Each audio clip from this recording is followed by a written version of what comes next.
I'm Deacon John Osnes, and I am assigned to Our Lady of the Black Hills in Piedmont, where I've been a parishioner for over 30 years. Okay. We have a commission form of governance that commissions interface and interact with their specific areas of pastoral ministry. And that was in existence since Father Mark was there. So I'm going to go on the order of 15 years, 14 years. And what happened in that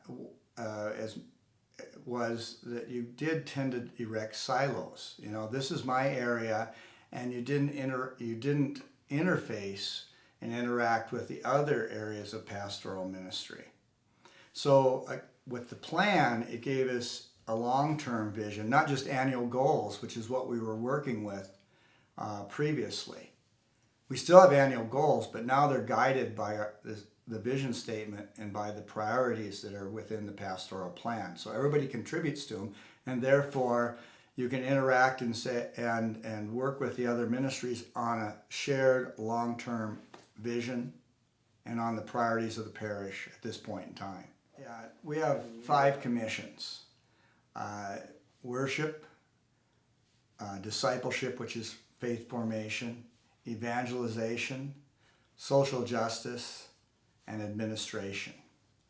So on those commissions are people that, some of which are in the various ministries that those commissions would have. For example,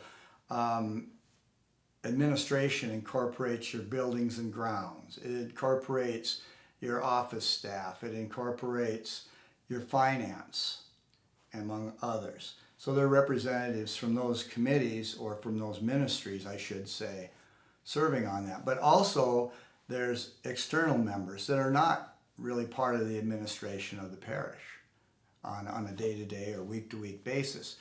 But you're getting input from the parish through them, and really the goal is to gather input from the broader parish by having, usually have a half dozen or 8 people on a commission. And then those commissions, as I say, set goals for their areas in cooperation with the other areas consistent with the vision and the priorities.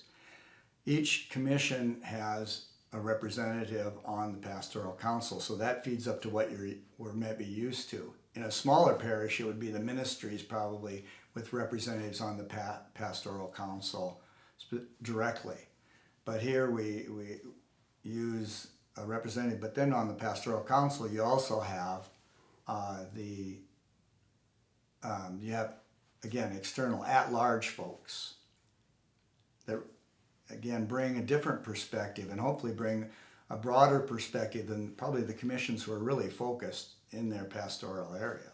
And of course, everything flows to the pastor in a parish, and the council is an advisory body.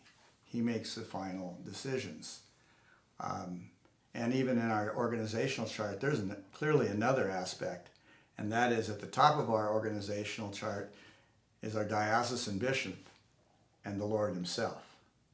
So this doesn't stop at the parish. And that's one of the beauties that actually came out of the pastoral planning, was developing, if you will, an organizational chart and really recognizing, the roles of the commissions, the pastoral council, the pastor, and frankly, we are all part of the Diocese of Rapid City and all part of the mystical body of Christ. Really, the sense of recognizing the need for mercy, which was part of our vision, it's just really the core of our vision statement.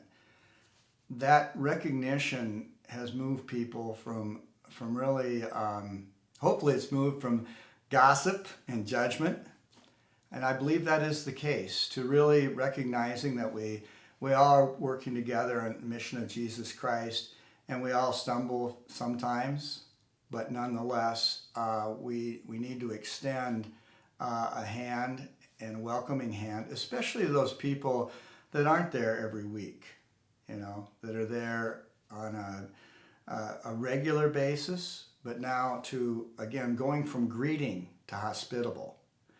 And greeting is at the door, a handshake, and people are on their way in, and you really don't get to know them. It's really that sense that every one of us has, I've seen this, every one of us has a responsibility to reach out and meet people where they're at.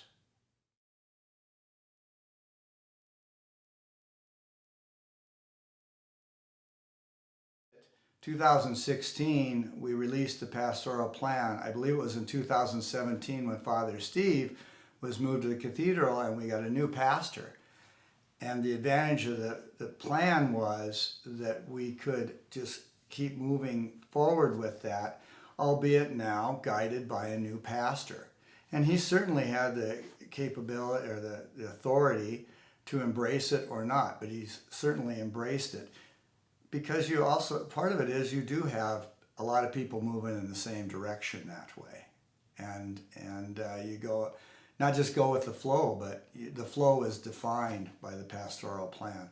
And Father Ange has really embraced that plan.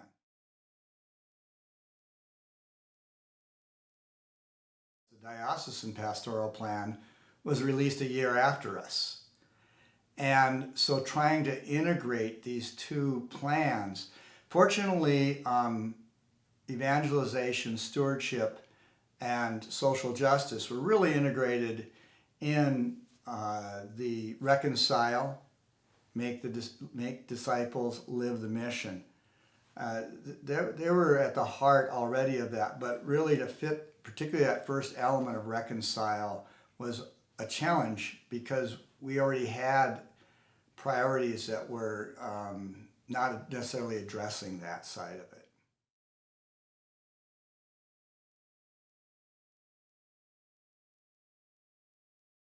Look at it, but remember, we have a 3-year pastoral plan. It took us about a year and a half to develop it. And so I wouldn't rush. I again, involved a lot of prayer, even defining a vision or a mission statement for that planning team. And that planning team came from various sides of the parish. It was, yes, there were some of us that were ordained, some of us which were part of the church leadership or administration, but also another group that was their contribution was to come into this pastoral planning team, make a commitment to it. Originally we thought a year, turned out to be a little bit longer, but nonetheless, taking our time, prayerfully discerning, and really having the resources to survey and get the pulse of the parish before jumping in. The advantage we have in the Diocese of Rapid City is that good leaders, good shepherds, which many of our priests attended and participated in, gave all the tools. And it helps to have the tools to pull a pastoral plan all together. But the priests that attended that have the tools in their workbook, so to speak. It really, one thing I would say that both, of course, we were structured with this commission form of governance, so we did have a diversity of people involved in the governance of the parish. But the pastoral plan, I think, really drove that sense of working together home, not just amongst commissions, but amongst the ministries themselves, and recognizing that some of the ministries were really strongly emphasized by that, social justice in particular, and got a boost from that emphasis. Evangelization really was added to, in fact, there was no evangelization commission prior to this pastoral plan. It restructured the form of governance. But again, those commissions, they're planning bodies, not doing bodies necessarily. So it's again reaching out, engaging more people, and helping them engage in the mission of Jesus Christ. Makes the work a lot lighter.